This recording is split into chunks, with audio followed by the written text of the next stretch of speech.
E aí? Então hoje, terceiro episódio aí das travessias que eu ando fazendo pelo mundo aí de bicicleta, de patins. E hoje um episódio muito especial, deserto do Atacama.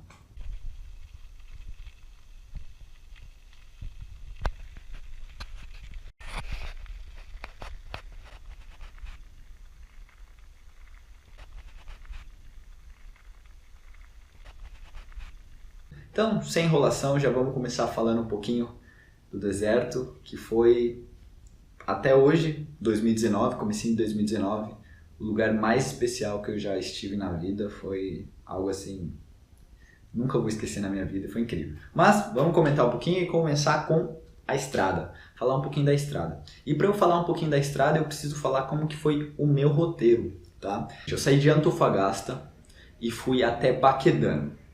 De Antofagasta até Baquedano são 70 quilômetros, tá?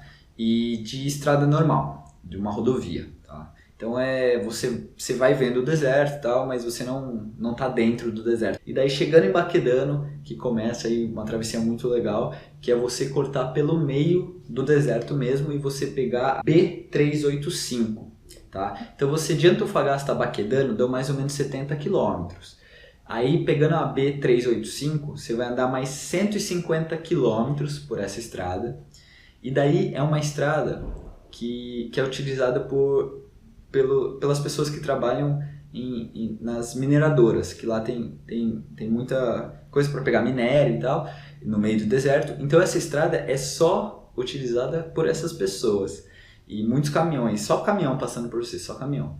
E é uma estrada boa, né? É uma estrada boa, não, uma estrada de asfalto, mas é um asfalto ruim, diferente da rodovia. De Antofagasta até Baquedano é um asfalto muito bom, uma rodovia. De Baquedano, pegando a B385, você vai andar por asfalto, porém um asfalto ruim, tá? Mas aí você começa a entrar no meio do deserto mesmo, aí você faz pelo meio do deserto. E se você quiser, você pode fazer inteiramente pela B385 até o final, até chegar pertinho de São Pedro Atacama. Daí você pega a rodovia e já chega lá, acho que você vai andar mais uns 40 quilômetros. Mas eu optei por dar um passinho a mais, e eu fiz a B385 por 150 quilômetros. Então eu optei por virar à esquerda na B241. E daí foi assim, já foi incrível. A B385, tá no meio do deserto, mas ainda tinha muito caminhão, tinha alguns caminhoneiros, então assim, eu me sentia com pessoas, eu não me sentia sozinho. E a B241, a B241, eu virei à esquerda na B241 e lá foram 120 quilômetros que eu não vi ninguém. Aí foi puro deserto, estrada de terra batida. É uma estrada assim, eu nem posso considerar uma estrada, é meio que um caminho, e foi incrível. Acampei uma noite lá que foi assim, a noite mais incrível da minha vida, sem dúvida. Então foi algo bem legal, foi algo bem massa. Eu lembrando assim, é incrível, é muito legal estar comentando, eu me sinto bem de estar comentando, porque foi uma noite inesquecível, assim. Estrela, muita estrela, muita estrela, muita estrela. Eu tive a sorte ainda de pegar um céu sem lua, então assim, só vi estrela, tava muito bonito. Júpiter também tava num dia que Júpiter tava super próximo da Terra, deu pra identificar bem ele. Foi uma noite muito especial ali pra mim. Eu até quero comentar um pouquinho sobre a entrada dessa B241. A entrada da B241, ela é um pouco... Você tem que estar muito atento ali, porque é depois de uma descida de uns 10 quilômetros, você desce, e você está numa estrada ali de cimento, né? Uma estrada de asfalto, e você vai entrar numa estrada de terra. Só que acontece que tudo é terra, né? Tudo é areia, é deserto. Então se você não está esperto, você não vai pegar essa entrada. Então na hora que você descer essa descidona aí, de quase 10 quilômetros, fica já esperto que vai ser logo em seguida. E a placa, eu não vi a placa quando eu estava indo. Então eu fui, aí eu olhei no meu celular, né, no GPS, eu vi que já tinha passado, aí eu perguntei, tinha gente que não conhecia, aí eu perguntei pro caminhoneiro, aí ele falou que conhecia, ele falou que era uma estrada de terra para trás, Aí eu voltei mais ou menos 1 km e daí eu achei ela. Eu não tinha nem percebido, eu passei diretão e daí tinha a placa. Quando eu voltei eu vi a placa, mas quando eu fui eu não vi a placa. Então fica bem esperto se você for querer fazer esse trajeto, fica bem esperto aí, porque essa entrada é um pouco chata, mas vale super a pena. E essa é a parte de terra. Você pode ver que não tem cimento mesmo. É pura terra. E tem umas partes que não tem essa terra aí, é meio estranho, mas ele é mais duro. Aí é bacana pra pedalar. Mas a maioria da parte não. Vai ser mais lento, mas eu vou economizar bastante quilômetro e acho que vale a pena. E é deserto mesmo. Aqui é deserto do Atacama, porque não tem nada, ninguém. Faz 1 hora que eu tô pedalando, ninguém passou e olha isso.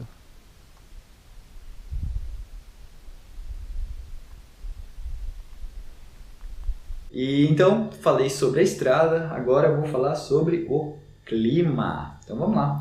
Falar sobre o clima é um deserto, e o deserto do Atacama é o seguinte: muito calor à tarde, muito calor à tarde, muito frio de noite. O muito frio seria, eu peguei -8 uma noite, tá?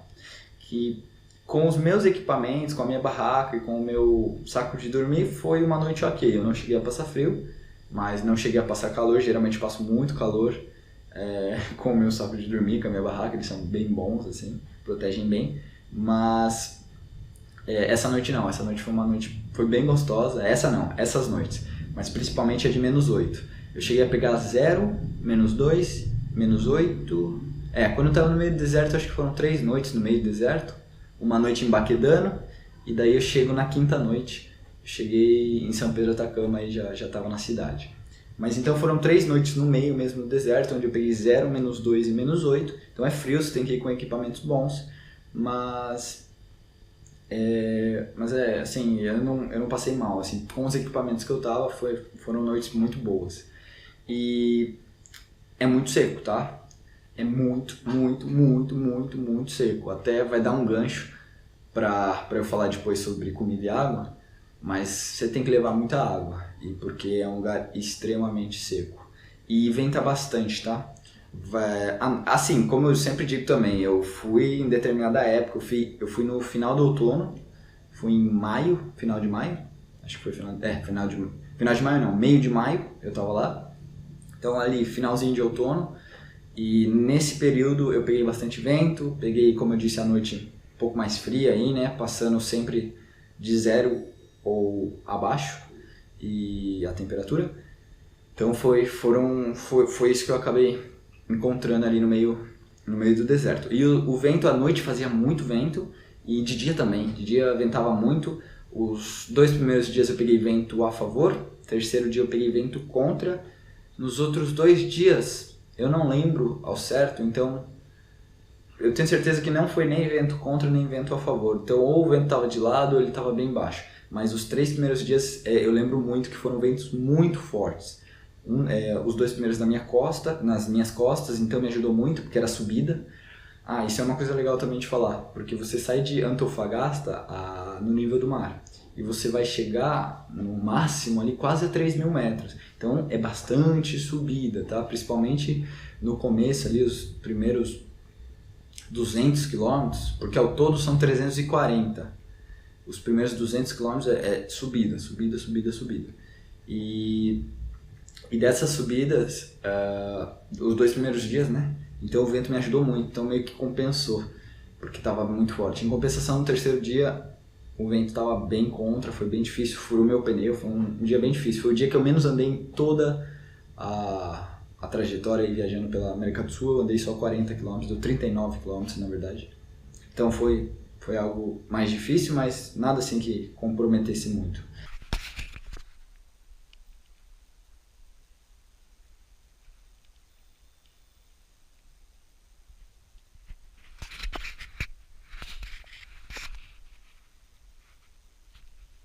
Agora sobre comida e água. E a questão da comida e água, eu sempre levo em consideração se tem muitas cidades para você conseguir a comida e a água, ou se não.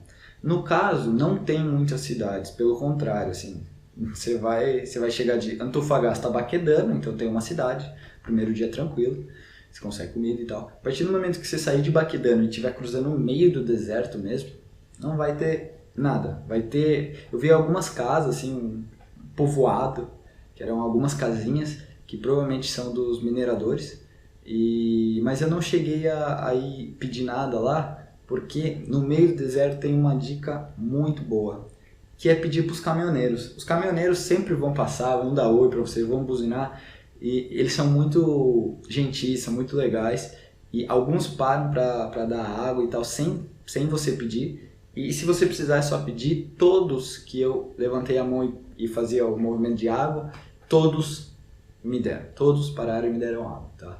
Então é bem tranquilo conseguir água. Agora a questão da comida já é um pouco mais chatinha, né? Então o ideal é você levar a comida para cruzar. Eu cruzei em 5 dias, então leva a comida aí para uma semana.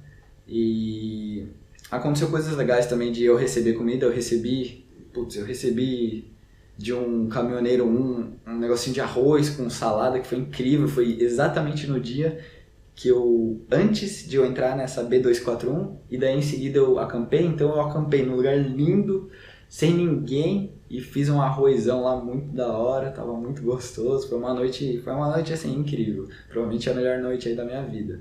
Então foi muito legal. Eu recebi ele me deu o arroz, o Patrício ainda, lembro muito o nome dele, que ele era muito legal. Ele passou num dia, eu pedi água, ele me deu, e daí no outro dia ele parou sem eu pedir nada, e ele parou e me deu o arroz e encheu minhas águas. Foi muito bacana.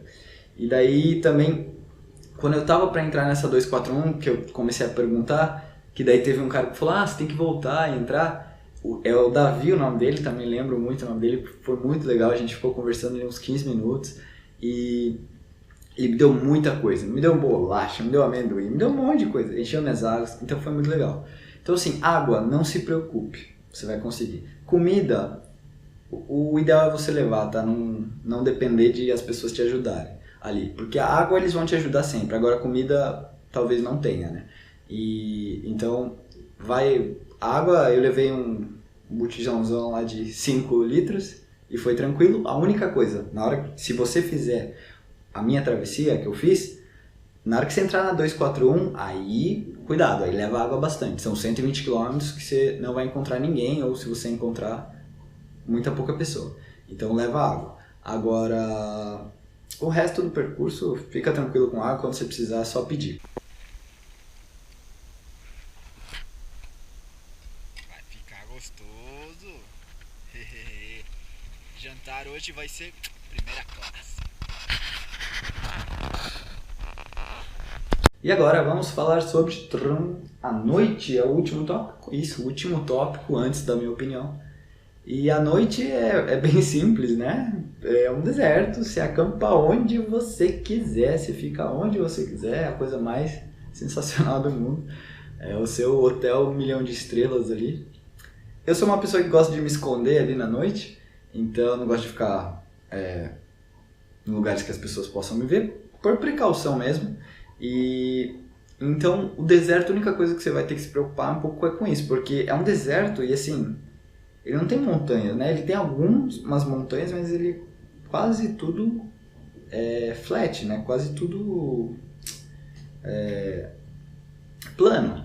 Então não vai ter muito onde você se esconder. Porém tem esses morrinhos, essas montanhinhas assim que do nada acaba aparecendo. Então sempre que eu já tava para falar, vou parar por hoje, eu começava a observar essas mini montanhas. E os 2 lugares que eu acampei, eu fiquei 3 dias no meio do deserto. Só que um deles foi nesse lugar que não tinha nada, ninguém, nada. Então eu acampei num lugar no meio assim mesmo. Agora, os outros 2 passava, sei lá, cada 10 minutos passava um caminhão. Então eu preferi me esconder e eu fui atrás do morrinho. Então, tranquilo. O primeiro dia eu tive que andar um pouquinho mais, eu andei mais ou menos uns 800 metros para contornar o morro e ficar atrás do morro. Então, o pessoal que passava na estrada não me via, porque eu estava atrás do morro. E no segundo dia foi muito bom, era um lugar a 50 metros, era um morrinho bem pequenininho. Então, eu fui para trás dele, a estrada passava, eu escutava os caminhões, mas ninguém me via, então foi muito bom. Andei 50 metros, foi muito legal. E é isso aí. Então a noite é muito fácil, só ficar esperto se você quiser se esconder, que nem eu faço, né, na noite. Só ficar de olho nesses morrinhos que tem, que é bem tranquilo. A localização é muito boa. A estrada tá bem do lado aqui, tá bem atrás, só que ninguém me vê. Então eu não tive que me deslocar muito e ao mesmo tempo eu tô muito perto da estrada e ao mesmo tempo ninguém me vê. Isso é muito bom. E olha a vista.